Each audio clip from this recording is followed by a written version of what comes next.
Okay, so this submission is The Glitter and the Grind, a really comprehensive investment newsletter looking at macro signals, gold, global value, and protectionism. Let's just dive straight in. Sounds good. First up, structure. There's a ton of great data here, really impressive collection. But the key thought is the overall impact could be stronger if all that data was explicitly mapped back to the core theme, the glitter and the grind. Absolutely. That title, Glitter and Grind, it's powerful. It sets up this inherent tension, conflict, opportunity. Right. But then you get into the details, policy updates, capital markets, global stuff, and they often feel like separate blocks. Yeah, segmented. Exactly. The data's solid, but it kind of lacks that connective tissue to keep tying it back to the title throughout. So the risk is the reader sees it more as just, a really good compilation of facts. A data dump, basically. Yeah. A high-quality data dump rather than one cohesive investment story built around that central tension. Precisely. It loses that narrative drive. So the suggestion is really about making sure the narrative is the scaffolding for all that dense data. Okay. We need to actively integrate the macro, the micro updates, using maybe focused, high-level summaries that clearly label things, this is glitter, this is grind. So how do you do that quickly, like right away, so the reader gets it instantly, not just in a summary paragraph later? Well, one concrete idea is a short scorecard right near the start. Scorecard. Okay. Yeah, something simple you immediately frame the key conflicting data.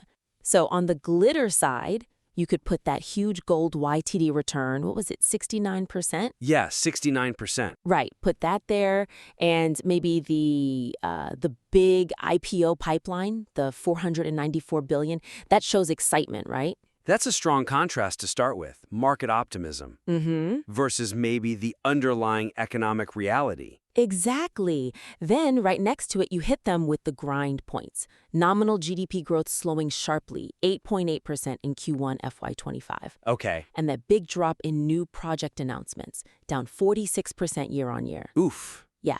Putting those opposing numbers side by side immediately reinforces the tension in the title and gives context for everything that follows. And this approach, it should work down at the more granular level too, right? Like within the company updates, to keep that tension alive. Oh, definitely. It has to. Take the section on the on-ground impact of GST reforms. You've got those positive quotes. Uh-huh. Like the chairman saying small car sales will grow by 10%. That's clearly glitter. It shows confidence, market hope. Okay, the optimistic signal. But then you immediately kind of hit the brakes? Yes. Contrast that bullish statement right away with the grind, which is the company's own statement noting that revenue growth is expected to be flat or in low single-digit percentages for the quarter. Okay. So the reader sees the hope, the glitter, and the immediate reality check, the grind, right there together. It makes the tension feel much more real, more relevant to, managing their portfolio. That really does tighten the narrative thread. Okay, so structure's one thing, but then there's the question of making sure all this data actually leads somewhere for the investor. I sometimes felt the so what was missing, especially in the economic updates. Which brings us to point 2. Right. This one's about completeness and focus. Basically, to turn these dense data points into truly actionable insights, the analysis has to consistently connect the dots between policy changes, economic numbers, and the specific high-level investment ideas you present. Yeah, and again, the quality of the data itself is really good. That slowdown in retail and industrial credit growth, the big 36% year-on-year drop in microfinance loan disbursements, that's genuinely valuable, critical stuff on the domestic front. For sure. The opportunity, though, or maybe the weakness, is that the implications for those big investment theses, gold as the safe haven, and the whole global value argument versus potentially overvalued India, they're often left, unsaid. Right. The reader has to do the heavy lifting, connecting those macro slowdown signs to the specific investment case being made by the contrarian manager mentioned. Siddhartha Baya. Exactly. And in this kind of newsletter, you really don't want the reader having to make that analytical leap themselves. It's risky. So the suggestion? The suggestion is to frame how you present these key indicators. Maybe use a forward-looking statement or a comparative one that explicitly links back to Siddhartha Baya's thesis, since he's the anchor for that global value argument. That makes sense, using him as the anchor. But how often do you do that? Is there a risk of, overdoing it? Making it feel like every data point is just trying to confirm his view? That's a fair point. You don't want it to feel like just confirmation bias. But remember the audience here. They're likely reading this because they're interested in validating or challenging these specific high-conviction ideas. Okay. So it's not about bias. It's about justification for the strategy presented. The connection should be explicit where the data is most telling, most impactful. Gotcha. Like where? Well, for instance, after that section on signs of slowdown, the retail credit growth slowing to 11.8%, fewer new DMAT accounts. Instead of just stating the facts, maybe insert a probing question. Not telling them what to think, but asking something like, does this data start to validate Siddhartha Baya's move to 90% cash and then gold in 2024? Does it support his bearish take on India, especially when you compare, say, India's PE of 25 versus MSCI Europe at 16? Ah, that's clever. It forces the reader to engage with the data through that specific investment debate lens. It links the domestic grind directly back to why someone might look at global value. Precisely. And the same logic applies to regulatory stuff, like the RBI policy changes. You list things like removing the $100 billion single borrower loan ceiling or lowering risk weights for NBFC infra financing. Okay, standard policy updates. Right, but instead of just listing the change, you need to show the immediate market relevance. Spell out who benefits. Exactly. The newsletter already mentions specific companies in the CAPEX updates: L&T, Mega Engineering, Cochin Shipbuilders, Mazagon Dock. Right. So just add a simple targeted sentence saying, these major infra players are the ones likely to benefit most directly from lower risk weights or more financing capacity. Okay. That instantly turns dry policy news into a high-value sector-specific insight. It shifts from just, here's what happened, to here's what you might consider doing now. And that's really the goal, isn't it? Yeah, absolutely. That shift from bulletin to actionable idea is key. Which makes me think about the global picture you painted, especially the section on protectionism. That needs the same kind of direct linkage. Definitely. So our final point is about angle and originality. The historical analysis comparing Trump tariffs to Smoot-Hawley is really strong, very well done. But it needs to be immediately used to analyze and, crucially, quantify the specific impacts on key Indian sectors that are detailed elsewhere in the newsletter. Yeah, that Smoot-Hawley piece is great. It sets up this serious macro warning, talks about a potential wrecking ball for global trade. Excellent context. But the weakness is that it kind of functions as this great standalone history lesson, and it doesn't fully connect with the specific damaging data points you have elsewhere, like the new H-1B fees or the existing high tariffs on some Indian goods. Right. The relevance to India's tech exports is mentioned in a headline, I think, but the risk isn't really quantified against that big historical warning, it feels. Exactly. So the suggestion here is to create a more unified section specifically on protectionism.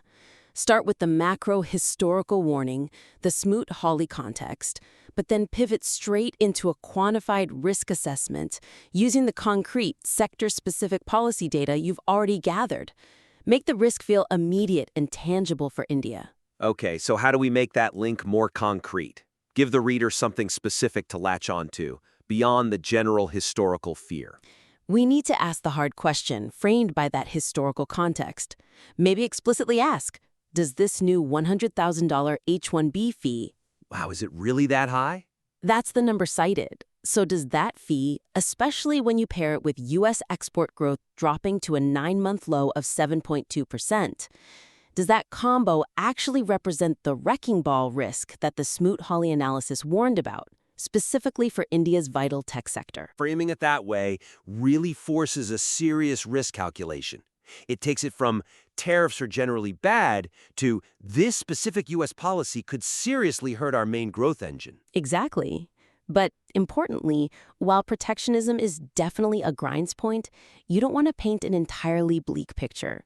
The analysis needs some nuance. Okay. You should juxtapose those challenges, like the 50% U.S. tariffs still hitting some Indian goods, with any positive news on trade diversification. Ah, like balancing the U.S. bad news with, say, the good news you mentioned about the EU? Precisely.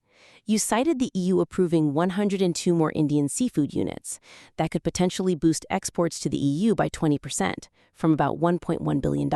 Right. So frame the current environment not just as a global trade collapse, but as a period of rapid strategic rebalancing for Indian exporters. You know, the grind in one market forcing the search for glitter in others. That offers a strategic angle, not just a doom and gloom scenario. Exactly. It gives the investment professional reading this a more strategic view. It's about adaptation, finding opportunities amidst the challenges. That feels much more useful. Adaptation, not just recession. And one more thing. To really add that layer of originality and sort of competitive context, look beyond just tariffs and trade deals. Look at the talent war. The talent war? Yeah.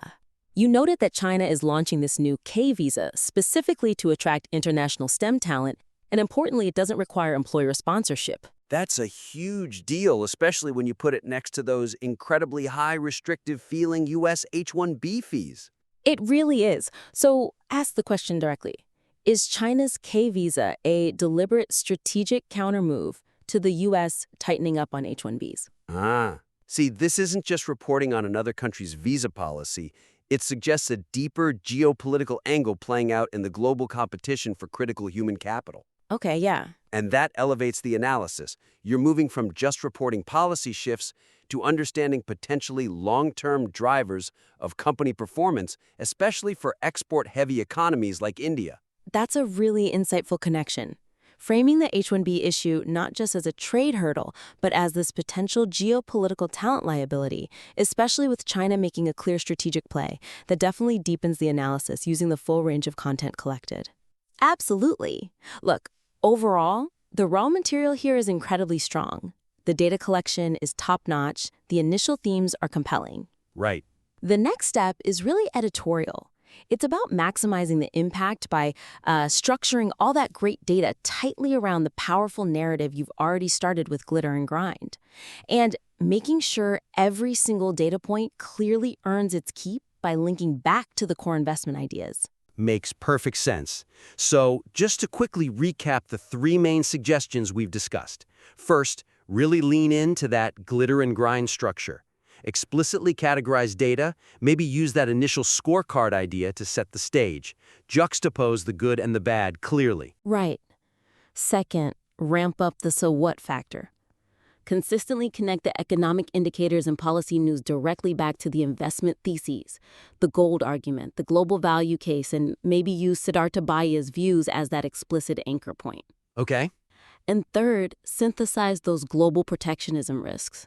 Move straight from the historical warning, the Smoot-Hawley context, into a quantified risk assessment using specific Indian data like the H-1B fees, and frame it all within this context of strategic rebalancing and even geopolitical talent wars. Got it. Implement those three things, and this goes from being a very strong compilation to a really compelling thesis-driven piece with high impact. We definitely encourage you to revise based on this discussion, and feel free to send it back for another look.